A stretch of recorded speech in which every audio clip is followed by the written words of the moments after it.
You need to be honest. You need to and accept it. Do your part. Don't take from others. Take from help, but give back. And so that's what our model is. We, as Steve said, we have the technology, and we're now in the next phase where we're expanding our partners to help us figure this out. Very nice presentation, Dave. I thank you for that. I really think that made it very clear. Let me give an example of what Dave just talked about for a second, though. I'm the guy that goes in, I said it all along, I want to be the Chuck Norris because I'm the karate guy. I want to be the Chuck Norris that goes missing in action, go behind enemy lines. I want to go into prisons and connect with people. And in fact, in about 2 weeks, I'll be going on my second cross-country trip. I'll be going to North Dakota to a prison there, which is North Dakota State Penitentiary, a maximum security prison. Then the next day I'm going to be going to Missouri River Correctional Facility, a minimum security prison. And then I'm going to be going back to Powder River Correctional Facility in Baker City, Oregon. They invited me back. I was there last summer. They want me to meet some new people there and connect with some of the people that I already did. What an honor for me. They called me and said, you have some more books that you gave us, my workbook that I did. And so I set up another visit. I said, I'll send you books, but I'd like to come back. And they said, we want you. Then I'm going to Tennessee but what I want to do is go in and recruit people. I want to spread the word that we're here for you. And so as we do that, though, they will be coming out and connecting onto joining Right Thinking. And what that basically means is that we have a website, and it's more than a website, it's a platform. So they join. But there's a huge difference of becoming a member of Right Thinking and being a Facebook user type thing. And it comes in the security that we have, the privacies, the authorizations that are there. And it also gives us a chance to stream everything that's interacting, where there's like a message going back and forth or whatever. We can keep track of this. But the purpose is, these people that, as Wynn Lewis described, they've been dehumanized somewhat while they're in prison. They're not trusting of other people much anymore, if they ever were. They really don't know how to interact sometimes. They might want to, but they just don't know how. But what we want to do when they come out, we want them to know that we are there for you. So they join, they've made a commitment that they want to do good, and they join the Right Thinking National Online Support Network. When they do that, they have a private space that only Right Thinking Foundation, probably me in the beginning, will be with them.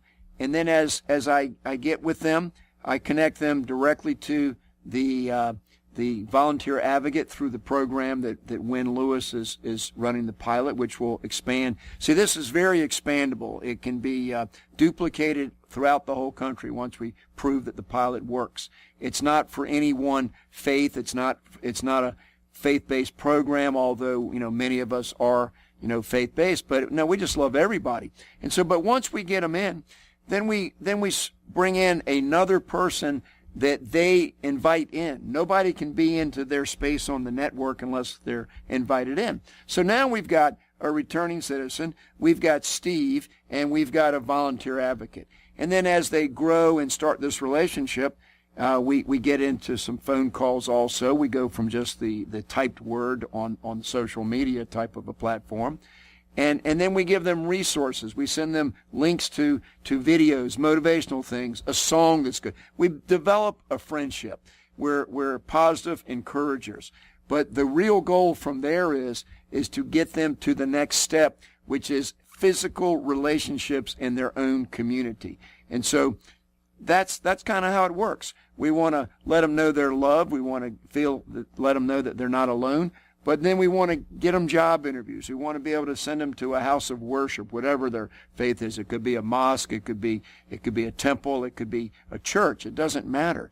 But we want to get them into some real community involvement, but we want to be there as a friend. And this software, combined with the friendship program that we're going to be developing here, and the tools with budgeting and handling your finances better, we're not going to reinvent the wheel in some of our resources.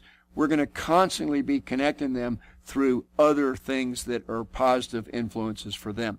And then after we move them along for a while and they're making some progress, we're going to put them into the Design Your Empowered Year program, which is a one-year mentorship. We recognize that anybody that's trying to reemerge back into society, it's not going to be an overnight thing. They're going to have their ups and downs. So once right thinking becomes at a friendship level, almost like a family level where they know we're really there for them, we're going to love them despite some of their shortcomings, we want them to get into a more long-term program.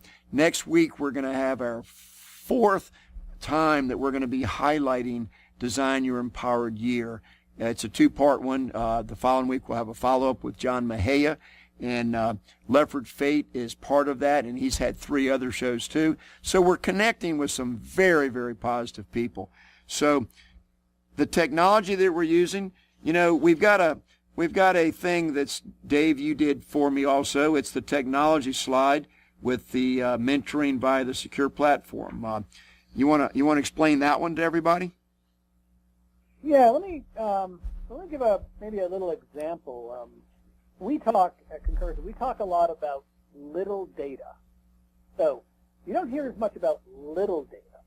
In the popular press, you hear about big data. And big data is guys like IBM and Microsoft and these massive data sets they're collecting to try to figure out trends around healthcare. And that's all great stuff. It's all needed. More power to them. We talk a lot about little data. And let me give you an example of that. Here's where little data is really powerful. Let's say I'm part of one of these little private support groups, and as part of this little support group for a returning citizen who's committed, I coach them to say, look, I want you to put in the dates of your upcoming job interview in a little calendar, and if you do that, I can see it. I can see when you're having a thing, and it'll keep you on track better and keep me. And so it's all about a little bit of transparency with someone who needs help. Now here's where the little data comes in. Let's say after one of these meetings, I decide I don't hear anything from my friend here I'm trying to help. I might just pick up the phone. I was reminded by this little piece of data that they had an appointment today. And let's say it didn't go well. The mere fact that I pick up a phone and call, which takes all of a minute, if it went well, that's great. If it didn't go well, I might be able to spend 5 or 6 minutes saying, well, tell me why it didn't go well. What questions did they ask? Why were you nervous? Now, I do this with my sons, and I'm sure Steve does it with his sons, quite regularly. I don't browbeat them at all. Once a week or so, they call me or I call them, and in 5 or 10 minutes, sometimes I can be helpful. That's the power of little data, of transparency to see this simple stuff, and a little bit of effort can have a huge impact. And we've all had examples where, I'm sure we've all had examples where you just having a horrible, horrible day or struggling, or one of your friends is struggling, and you serendipitously run into the right person at the right time, and 5 minutes later you go, okay, I'm feeling better. I'm back on track. That's what everybody needs, and that's where a little bit of technology with a little bit of information, a little bit of data can go a long, long way. And in this case, the technology has to be simple. It can't be complex. It should require no training. And so over many, many years, we've built our technology to be able to build private areas that require almost no training. They allow you to put an event in a calendar, or they allow you to type a little note in what Facebook would call a wall. And everybody who's been on any kind of social media, LinkedIn or Facebook or whatever, will understand what those are and how they work. You type and hit save. So that's what these private areas are. They're not meant to be highly sophisticated in terms of how they work. They're designed to follow what's already happening in social media, but they're private. and they're controlled, and this is really, really important, they're controlled by the returning citizen or anybody else who needs help. They're controlled by them in concert with mentors and friends and people to help them.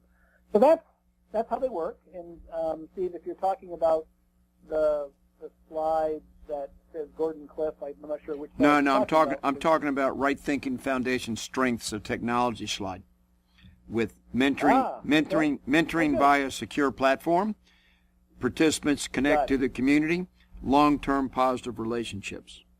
Well, that's great. Well, that's hopefully I touched on. Yeah, you did. Some of that. You did the whole thing. Let me pick up on that. We have about 4 minutes to go here. Dave, I think you've done an outstanding job communicating to everyone how the technology works and the power of it and why it's necessary. Let me just take a moment here to say a couple things about this. What I really want to say is, you've just heard Dave Richards talk about how technology can be used to love people, to let them know they're not alone, to connect with them. His whole concept of connecting and being part of community. It's the same thing that Wynn Lewis believes in agape love and how he wants to connect with people. And what I strongly believe, what I passionately believe, is that the problems that we're having in this country with this underserved population that we're talking about, these returning citizens, we call it the underserved population. We've put together a program. This is a summary here.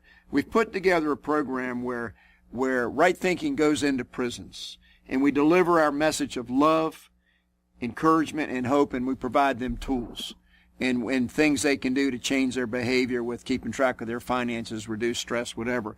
But above all else, we go in to let them know that they're loved and there's people out here that care about them. And then we have this radio show that we're constantly broadcasting messages to that are positive, that are reaching out to try to say we're here for you and to give you some positive examples on ways to do and provide you some tools. And now we've got the National Online Support Network. We're going to help you succeed. We're going to get you out there and have you rebuild your life, and it's going to be beautiful. And so that's what we want to do. And Dave, I want to kind of end this with just, I want to read some scripture, and then I'll let you have the last word before I say goodbye to everybody. I'll bring you back here. So I Google all the time, whatever my theme is, I do scripture on that. So today I Googled scripture on community, and I came up with some incredibly beautiful stuff. Romans 12:4-5. How good and pleasant it is when God's people live together in unity. Hebrews 10:24-5. And let us consider how we may spur one another on toward love and good deeds, not giving up meeting together, as some are in the habit of doing, but encouraging one another, and all the more as you see the day approaching, the day of the Lord. Romans 12:4-5. I just read that twice. I'll read it again. How good and pleasant it is when God's people live together in unity. 1 Corinthians 1:10.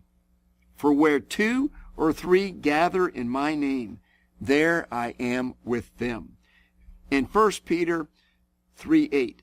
And over all these virtues put on love, which binds them all together in perfect unity. And remember this, the very first scripture that Right Thinking Foundation adopted was Matthew 25:36-40. I was in prison, and you came to visit me. Whatever you did for one of the least of these brothers and sisters of mine, you did for me. And about a year ago, I adopted Matthew 18:12-14 as one of the main points of right thinking, one of the main scriptures. It's the parable of the lost sheep, to paraphrase. If a man owns 100 sheep and one of them wanders away, will he not leave the 99 on the hills and go to look for the one that wandered off? And if he finds it, truly I tell you, he is happier about that one sheep than about the 99 that did not wander off. In the same way, your Father in heaven is not willing that any of these little ones should perish. I want to tell you one last time, Right Thinking Foundation is here for everyone. We love you and we care about you as an individual, and we're doing everything we can to help make your lives better. Dave, you want to say anything as we close?